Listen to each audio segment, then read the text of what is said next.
ഒരു ധനികനായ യജമാനൻ ദൂരദേശത്തേക്ക് പോകുന്നതിന് മുമ്പ് തൻ്റെ 3 ദാസന്മാർക്ക് കുറച്ച് പണം ഏൽപ്പിച്ചു. ഇതിൽ ആദ്യത്തെ ദാസന് 5 നാണയം, രണ്ടാമത്തെ ദാസന് 2 നാണയം, അപ്പോൾ മൂന്നാമത്തെ ദാസന് 1 നാണയം. ആദ്യത്തവൻ ആ പൈസ കൊണ്ട് നേരെ ഗോൾഡ് വാങ്ങിച്ചിട്ടു.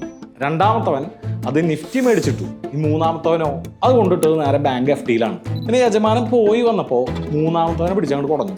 എൻ്റെ പൊന്നു മോനെ, ഇതിലും ബാഗ് നിനക്ക് ആ പൈസ കുഴിച്ചിടായിരുന്നില്ലേ? ഫ്രണ്ട്സ്, ഇത് ബൈബിളിലെ കഥയല്ല, ഞങ്ങളുടെ നാട്ടിലുണ്ടായ ഒരു സംഭവമാണ്. വിശ്വാസമാവണമെങ്കിൽ പ്രൂഫ് തരാം. ഈ ഒറ്റ ചോദ്യം തെറ്റാതെ ChatGPTയിൽ ടൈപ്പ് ചെയ്ത് കൊടുത്താൽ മതി. ചോദ്യം കമൻറ്റിൽ ഇട്ടേക്കാം. Compare the average yearly returns of bank FD, gold and Nifty 50 after deducting average inflation rate. അതായത് ഇന്ത്യയിലെ ആവറേജ് ഇൻഫ്ലേഷൻ റേറ്റായ 5.12% ഈ 3 എണ്ണത്തിൽ നിന്നും ഒരുപോലെ മാറ്റി നിർത്തിയാൽ നമുക്ക് കിട്ടുന്ന ആൻസർ ഇതാണ്. ChatGPTക്ക് ഈ കാര്യത്തിൽ കള്ളം പറയേണ്ട യാതൊരു കാര്യമില്ല. അപ്പോൾ വെറുതെ കണ്ണും പൂട്ടി നിഫ്റ്റിയിലിട്ടാൽ ഇത്ര കിട്ടുന്നുണ്ടെങ്കിൽ മാർക്കറ്റിനെ മനസ്സിലാക്കി ട്രേഡ് ചെയ്താൽ ലേശം കൂടുതൽ കിട്ടാതിരിക്കില്ലോ. ക്ലിക്കായവർ ഫോളോ ട്രേഡ് ടോക്സ്.